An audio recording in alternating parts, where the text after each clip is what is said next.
Junkerqueen was the first tank designed for Overwatch 2's 5v5. However, it wouldn't be until 4 seasons later that the Queen would truly take her throne.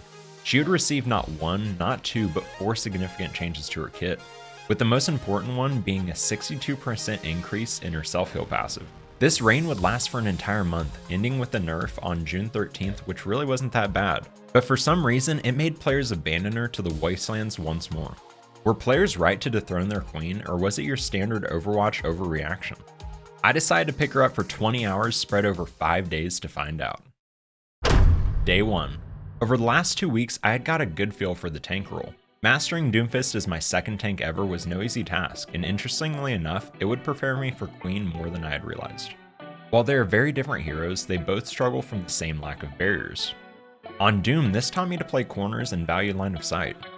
This would carry over to Queen, and with my already solid hit scan aim, I quickly found success. Oddly enough, what clicked the most was her throwing knife. No, he's not. That was actually pretty fucking rad. Having never mained a hero with a projectile like it made me wonder, was all my practice as a teenager on MW2 lining up throwing knives in Search and Destroy finally paying off?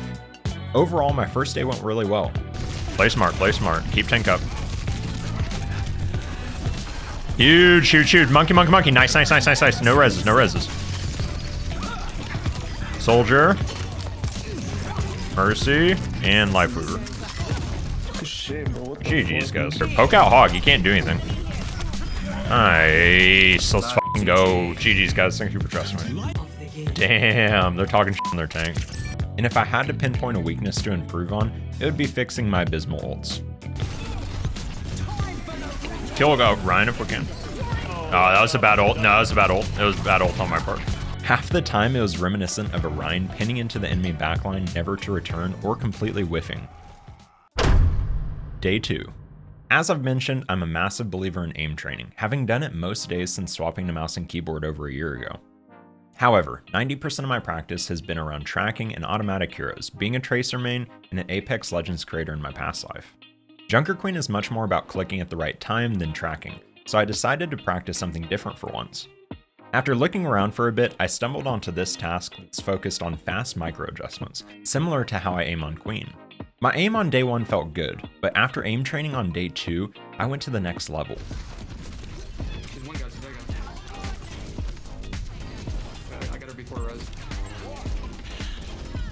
Okay, well maybe not every game. Goblin up. Bro, he's just running from me! Oh yeah, and I had people like this on my team. Soldier, do you feel comfortable on like a Symmetra at all? Or who do you all feel comfortable on like a Symmetra or anything like that? I don't even know who that is. But hey, on the bright side, my ults were improving.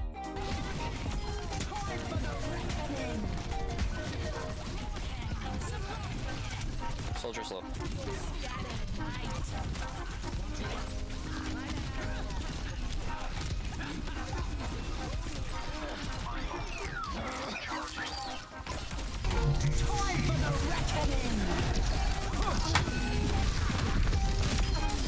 Chat, you see how I didn't go off the edge? Yesterday I would have gone off the edge. Well, unless Hanzo or Brig had something to say about it.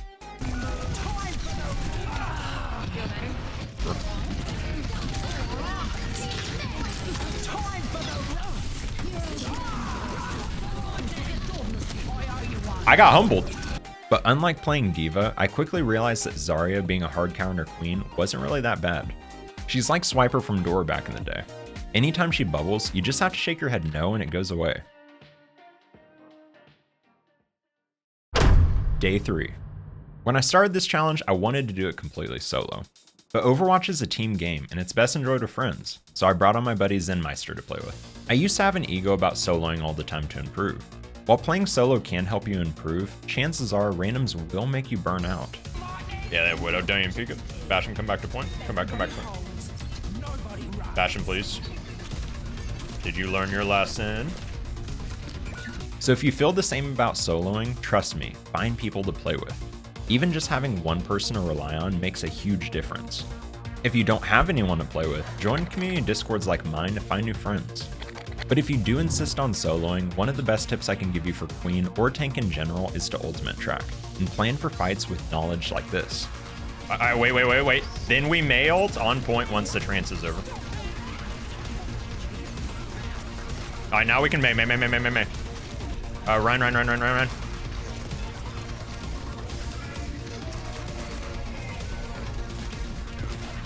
Care queen. Your ultimate can put you in a rough situation, so giving your team a heads up never hurts. While randoms won't always reply, I promise you most of them will listen. Well, at least most of the time. Lifeweaver, I'm gonna ult in. Can you pull me back? 3, 2, go. Pull me back! The most stressful thing about your ultimate is knowing when to use it. If you give someone an exact situation or time to use their ultimate, they'll be a lot less stressed and reduce the chance of panic ulting. Day 4. Today for my duo, I played with one of my buddies and community members, Klaus, whom I had met while grinding Triad Free-For-All. Traditionally, he's a Lucio main, but today he wanted to work on his DPS. Honestly, the day overall was us just bullying teams. I had gotten so sick of people picking Zarya into me that I took every chance I could to hold them at their doors until they swapped. Got her.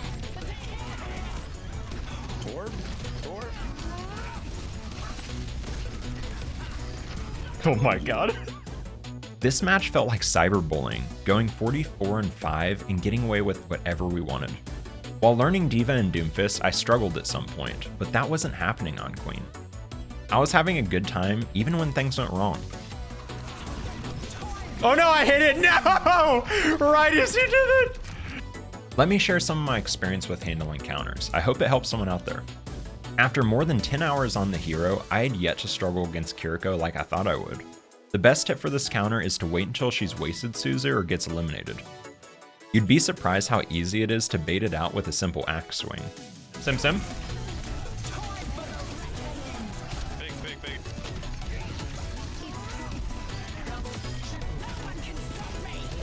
If I had to pick the worst counter, it had to be Ana and her anti-nade.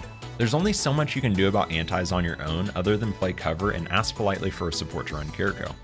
Oh yeah, and to cap off the day, I hit endorsement level 4 for the first time ever. Endorsement. 4 endorsement level? That's my first time on tank. Day 5. With only 4 hours remaining, I called upon our random teammate from day 2 and fellow streamer Apex Dobby.